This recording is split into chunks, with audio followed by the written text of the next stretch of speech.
All right, if you signed up for voice lessons, you're getting excited about getting going on your singing, or you're not signed up for voice lessons and you just want to get better at singing, you have no clue what you're doing. I recommend you partnering up with someone to help you if you're, if you can't afford it. I know some people can't afford voice lessons, but anyway, I'm gonna just throw it out there.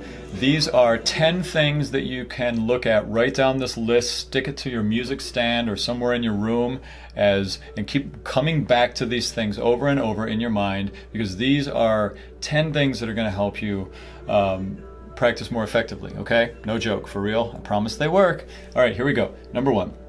Let's say you are one of those people that has a voice teacher. If you have a voice teacher, record your voice lessons and listen back at least 2 times a week to your voice lesson. Zoom in on the parts where you have something very specific to work on, or where you had a breakthrough, and loop that. If you recorded in voice memos on your phone, extract the parts that were awesome and just keep listening to those over and over. It's by you understanding what you sound like in your awesomeness, in your most awesome moments, and being able to step into that way of singing in every phrase that you really find it. So listen back to your lessons a lot and work on the things that your teacher wants you to work on, and try to come back and see if you can have them fixed by the next lesson. So that's a big one. Number 2, your routine. You want to get a solid practice routine. It's all about integrating into your daily life. And in the beginning, you don't have a routine for singing built yet. So what you have to do is it's like going to the gym in the beginning. You know, when you're working out, it's not about how well your workouts are going in the beginning. It's more about actually just simply going. And it's the same thing with singing. What you want to do is just start off with like 5 minutes or 10 minutes of practicing in the beginning, just to start creating a routine of, in your day, you come home from work, you do this, and like, oh, it's time to sing. And you're just so used to doing that you don't even think about it anymore. So you want to train your brain into routine, which I'm going to do more on talking about how to do that, okay? Number 3, you want to keep new songs coming into your repertoire.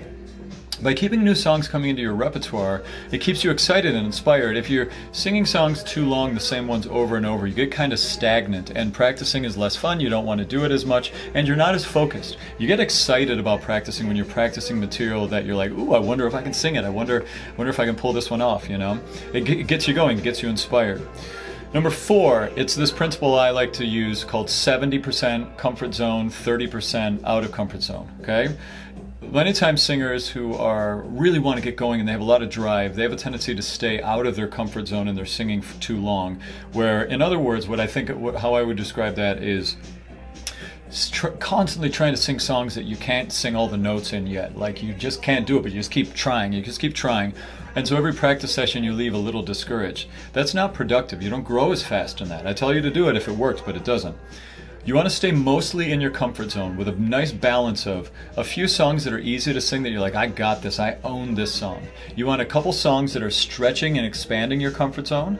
And then you want some songs that are like, okay, let me work on this. We'll give this one a few tries, okay? 70% in, 30% out, okay? Number 5, vocalize for placement.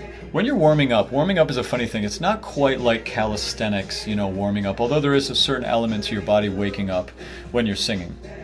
Waking up so that your voice is awake. But usually when you're talking throughout the day, your vocal cords are mostly warmed up.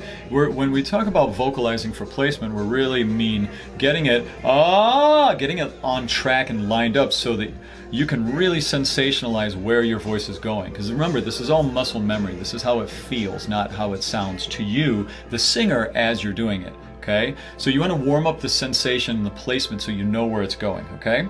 Number 6, you want to check your mindset. When you're practicing, you don't want to go into practicing if you're in a funk, if you're having a real bad negative chatter day, or you're not feeling well, or you're just off. Sometimes you do have to practice when you're not 100%. That's actually most of the time you do. But it's all about, you got to really have a gauge of knowing when to not go into it. Because if you're in a bad place, you're going to be bringing that into your practicing. And it's your perception from being in that funk that's the problem, not the practicing itself. So you got to get in a good place where you feel kind of okay about, all right, good, my voice feels okay, I feel good, not feel too bad, let's sing. So check your mindset. And if you are in a funk and you do need to practice, then I recommend you taking the first 10 minutes of your practice session, or 15, and meditate. Download the Calm app on your phone if you've never meditated before. Do something to chill out. And then I'd also say do a little, like 5 minutes of just telling yourself how awesome you are, how proud you are of yourself, saying some self-love stuff. I know it sounds crazy and hippy-dippy, but you don't want to practice from a funk. All you see is funk, okay? All right. 7, video your practicing sometimes. Notice I said sometimes, not all the time. You can become obsessive just watching yourself, recording yourself, and then you're like, oh, did I like that one? And you want to check in every once in a while. It's really a game of muscle memory as far as the technical aspects of singing go. And if you record too much, it just becomes it makes you go crazy, kind of. I'll just say that, okay? So record but do have videos of yourself, because what happens is you realize things that you weren't aware of in the moment when you're singing, because a lot of times when we're singing, we want our mind on the technical thing we need to be focusing on that's going to be of service to us getting the sound where we need it to be. And so you're going to miss the hand that was twitching. You're going to miss how you were breathing with your shoulders, but you didn't realize. You're going to miss all of that sometimes when you're not having some sort of regular reflection back thing. So here's what I say is, like, record yourself every 2 or 3 times you practice. Make that just a part of your practicing. That's a good thing to follow, okay? Number 8, macro versus micro practicing. I just did a 1-minute video on this in Instagram. I'll break it down a little more for you here. Macro versus micro practicing is a mindset or an approach that you can take in your practicing to help you really build muscle memory into a song. And the idea of macro practicing versus micro practicing is this.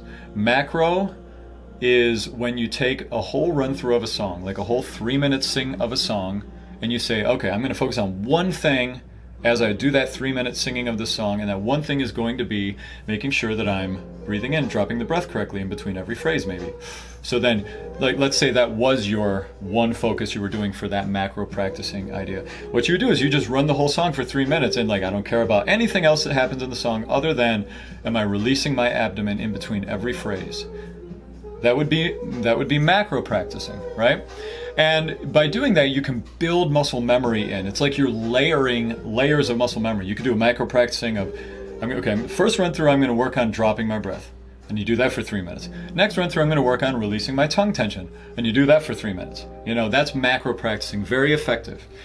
Micro practicing is where you take one phrase that you got the note right.